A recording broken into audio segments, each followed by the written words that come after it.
Hello, my name is Taylor Hutyra. I'm going to be solving problem 4.22. The problem reads: a very long cylinder of linear dielectric material is placed in an otherwise uniform electric field E0.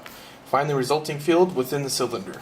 So I'm going to start by noting that the electric field is the negative partial of potential with respect to S. It's going to be in the x hat direction. I've drawn here the problem and listed the boundary conditions. So first, we need to solve for V, and to do that, we need to solve Laplace's equation. I've written out here Laplace's equation in cylindrical coordinates. So we can assume that the potential is a function of S and phi, and that it can be represented as a product of a function of S times a function of phi.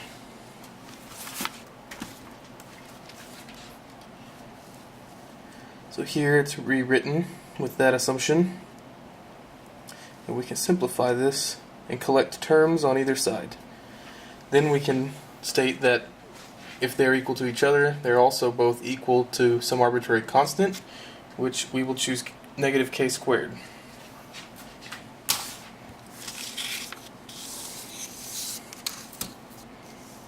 So here I've separated the two in terms of k, and we will solve them individually. First, I've solved the h because it is a simpler function.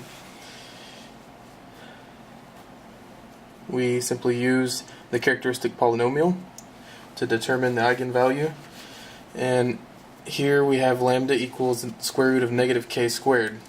This is one reason for the k squared choice. It eliminates having the case of k less than 0 in this particular case.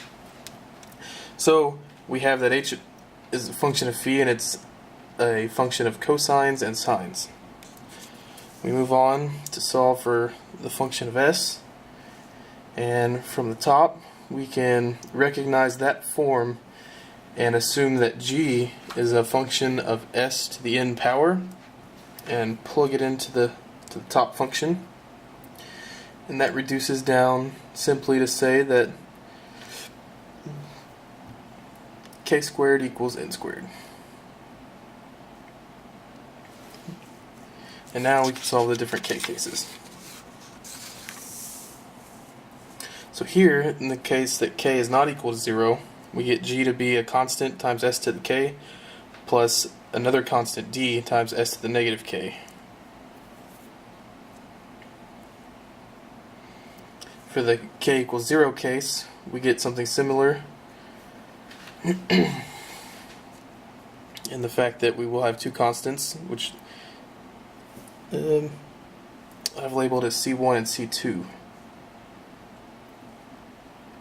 In the end, we get that g is, in the k equals 0 case, is constant 1 times the natural log of s plus the second constant. Now we can combine them with the product that we had in the beginning, and we get this.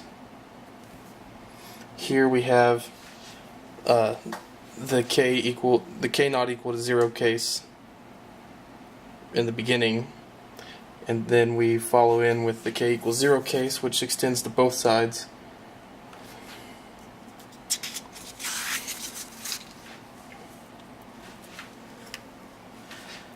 Next,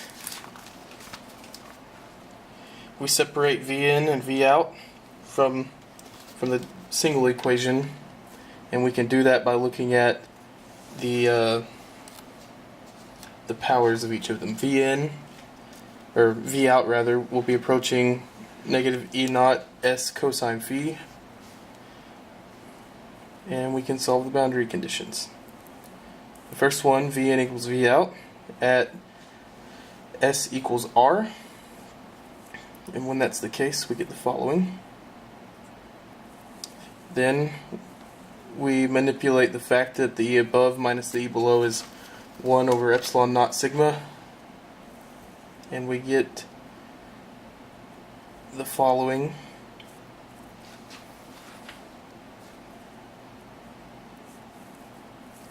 Now we apply that boundary condition as the partial of v with respect to s in, forgot to write the n, equals the differential, or the partial with respect to V out ds. And we get the following. I'll go ahead and correct that too.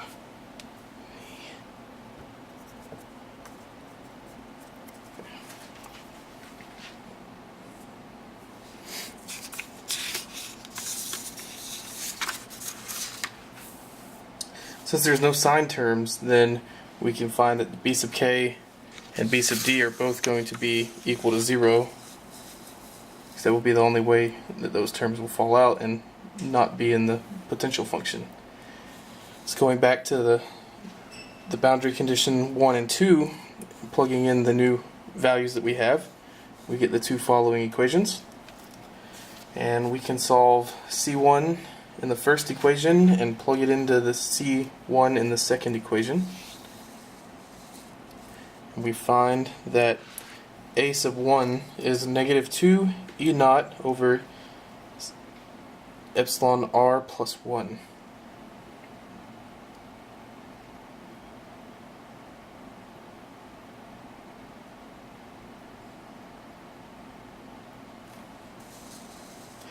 And we can solve for Vn.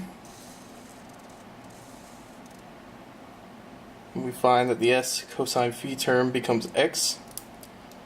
And we can simplify it to the field is 2 times E naught over the susceptibility chi plus 2 in the x hat direction. Thank you.